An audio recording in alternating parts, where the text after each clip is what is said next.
வணக்கம் நண்பர்களே, எல்லாரும் எப்படி இருக்கீங்க? இன்னைக்கு நாம ரொம்ப முக்கியமான ஆனா ரொம்பவே சின்ன விஷயத்த பத்தி பேச போறோம். தலைப்பை பார்த்ததும் உங்களுக்கு ஒரு ஆர்வம் வந்திருக்கும் இல்லையா? கணவன் மனைவிக்கு இடையே சண்டை வர முக்கிய காரணம் இந்த சின்ன விஷயம்தான். எதை சொல்றாங்கன்னு பாருங்க. ஆமாங்க, ரொம்ப சின்ன விஷயம்தான், ஆனா அது நம்ம வாழ்க்கையில விவாகரத்து வரைக்கும் கூட போகலாம்னு ஒரு உளவியல் நிபுணர் எச்சரிக்கிறாங்கன்னா நாம கொஞ்சம் யோசிச்சு பார்க்கணும் இல்லையா? சாக்ஸ் எங்க இருக்கு, டவல் ஏன் இங்க இருக்கு? நாம எல்லாரும் பொதுவா பாக்குற விஷயம்தான். ஒரு பொருளை கூட ஒழுங்காக வைக்க தெரியவில்லையே, இந்த சாக்ஸ கழட்டி ஏன் கீழே போடுறீங்கன்னு எத்தனை தடவை சொல்றது? இது போல சின்ன சின்ன விஷயங்கள் தான்.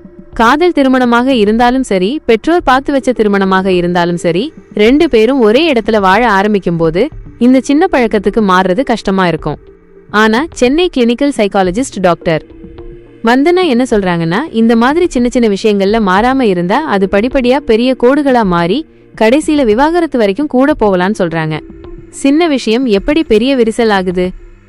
நாம என்ன கேட்போம், சின்ன விஷயத்துக்கு இவ்வளவு வாக்குவாதமான்னு? ஆனா உறவுக்குள்ள தோன்றும் ஒரு சின்ன விஷயம் காலப்போக்குல பெருசா ஆகி பிளவு வரைக்கும் ஏற்படுத்தும்னு சொல்றாங்க. ஏன்னா ஒவ்வொருத்தரும் வளர்ந்த விதம், தனிப்பட்ட செயல்பாடுகள், பொறுப்புகள் எல்லாமே வேற வேற. ஒருத்தர் எப்போதும் எல்லாமே ரொம்ப சரியாக இருக்கணும், திட்டமிட்டபடி இருக்கணும்னு நினைப்பாங்க. இவங்க தான் பெர்ஃபெக்ட்டா இருக்கணும்னு நினைக்கிறவங்க. இன்னொருத்தர் எது எப்போ நடக்கணுமோ அப்படி நடக்கும்னு அலட்சியமா இருப்பாங்க. இந்த ரெண்டு குணங்களும் ஒன்னா சேரும்போது வாழ்க்கையில சுவாரஸ்யத்தை விட வாக்குவாதம் தான் அதிகமாகும். இந்த மாதிரி பிரச்சனைகளோட தன்னோட கிளினிக்கிற்கு வர்ற தம்பதியரை பார்த்திருக்கேன்னு டாக்டர் வந்தனா சொல்றாங்க. ஒருத்தர் ரொம்ப பெர்ஃபெக்ட்டா இருப்பார், இன்னொருத்தர் அதுக்கு நேர்மாறா இருப்பாங்க. இது சின்னதா ஆரம்பிச்சு படிப்படியா விரிசலை உண்டு பண்ணிடும். விவாகரத்து வரை போகுமா? உப்பு சப்பு இல்லாத விஷயத்துக்கெல்லாம் விவாகரத்தான்னு வெளியில இருக்கவங்க கேட்பாங்க. ஆனா இந்த சின்ன சின்ன விஷயங்கள் தான் அதுக்கு காரணம். ஆரம்பத்துல ஷூவை கழட்டி உரிய இடத்துல வைன்னு சொல்றது சாதாரணம். ஆனா தினமும் நாம சொல்றத கேட்காம இருக்கும்போது துணைக்குள்ள நாம சொல்றத இவங்க மதிக்கலையேங்கிற கோபம் வரும். நாளாக நாளாக ஏதோ ஒரு சின்ன வாக்குவாதத்துல இது ஒரு பெரிய குற்றமா பேசப்பட்டு கடைசியில விவாகரத்து வரைக்கும் கூட போக வாய்ப்பிருக்கு. பயப்பட வேண்டாம், தீர்வு இருக்கே. ஆனா கவலைப்பட வேண்டியதில்லை. இதெல்லாம் தவிர்க்க முடியாத விஷயமே இல்லைன்னு சொல்ற டாக்டர் வந்தனா இதற்கான சில வழிமுறைகளையும் நமக்கு சொல்றாங்க. வாங்க பார்க்கலாம். 1.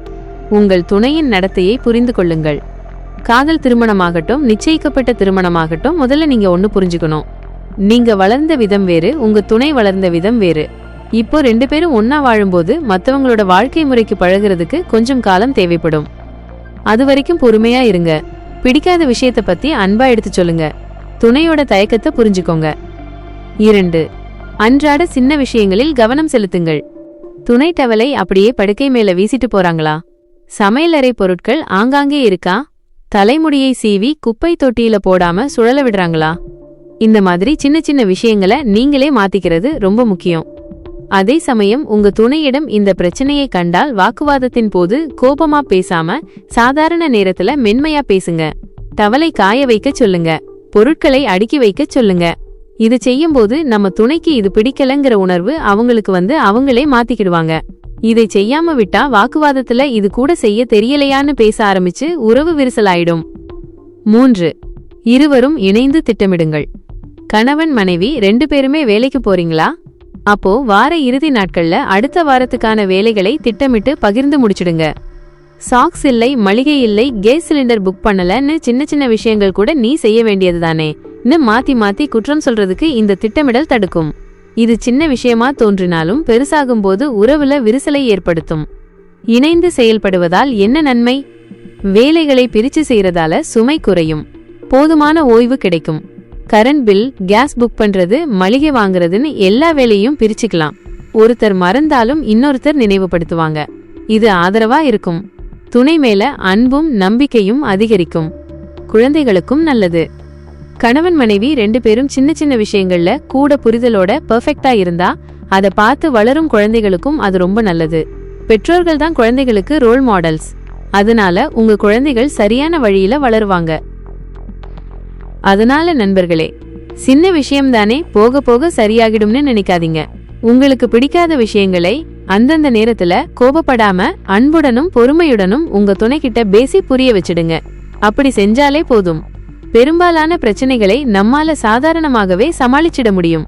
இந்த தகவல் உங்களுக்கு உபயோகமா இருக்கும்னு நம்புறேன். வேற ஒரு நல்ல விஷயத்தோட உங்களை அடுத்த வீடியோல பார்க்கறேன். நன்றி, வணக்கம்.